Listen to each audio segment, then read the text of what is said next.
Friends, ये हरी भरी लौकी आपके घर भी उग सकती है और इतनी शानदार बेल जो आपको दिख रही है, ये बेल उगाना बहुत आसान बात है। इसमें बहुत कोई रॉकेट साइंस नहीं लगा है।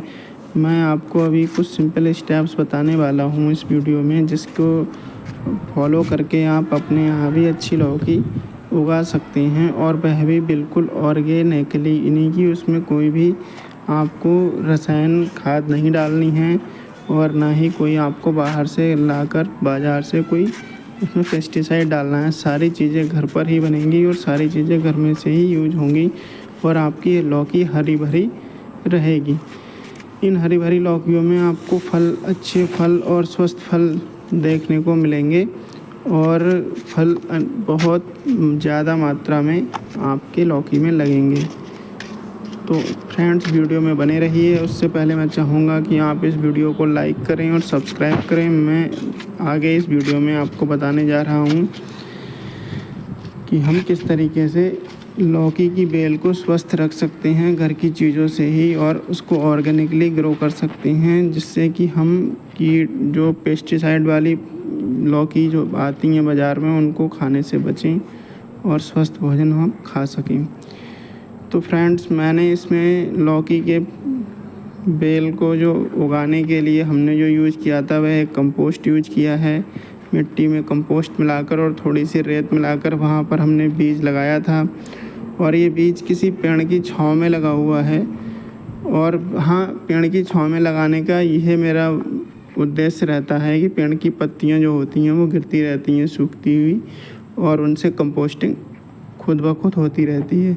दूसरी चीज़ है, वहाँ हम नमी आसानी से बनाए रख सकते हैं क्योंकि वहाँ डायरेक्ट धूप नहीं आती है पेड़ की जड़ में, और पेड़ की जड़ में डायरेक्ट धूप ना आने की वजह से नमी को बनाए रखना बहुत आसान होता है। कम पानी में ही हम नमी बना सकते हैं।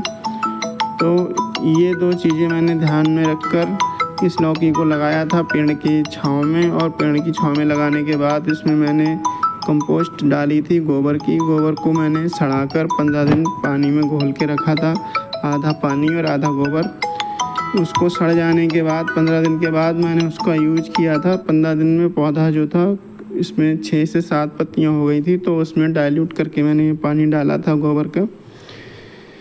और पौधे की रंगत को देखते हुए पानी में हम गोबर के पानी की मात्रा कम या ज़्यादा कर सकते हैं। यदि पत्तियां पीली पड़ रही हों तो हम गोबर का पानी को बढ़ा सकते हैं। यदि पत्तियां सही हैं, हरी हैं, तो हम कम गोबर का पानी यूज करके डाइल्यूट फॉर्म में उसको उपयोग कर सकते हैं।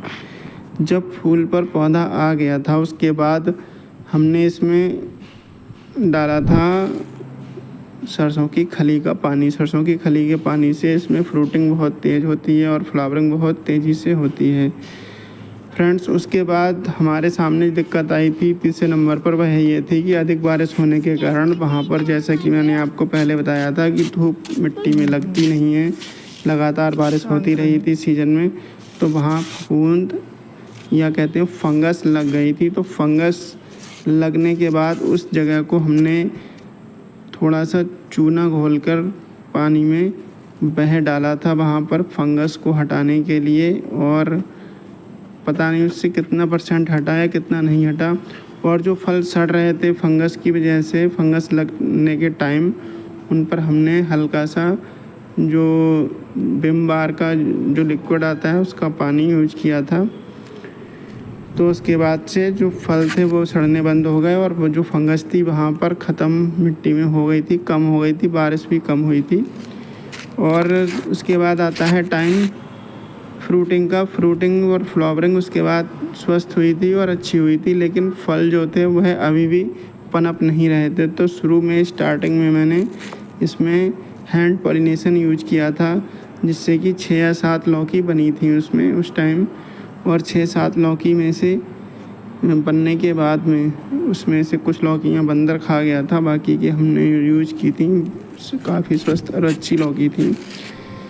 फिर जब एक बार वो लौकी बन गई थी, अब उसके बाद से लगातार इसमें लौकी खुद ब खुद आ रही हैं, बन रही हैं, और हमने इसमें से अब तक करीब 6 से 7 लौकी हार्वेस्ट कर चुके हैं उन लौकियों के बाद से। और हमने इसमें से 1.5 किलो से लेकर 2.5 किलो 3 किलो तक की लौकी यहाँ से हमने हार्वेस्ट की है। यदि आप भी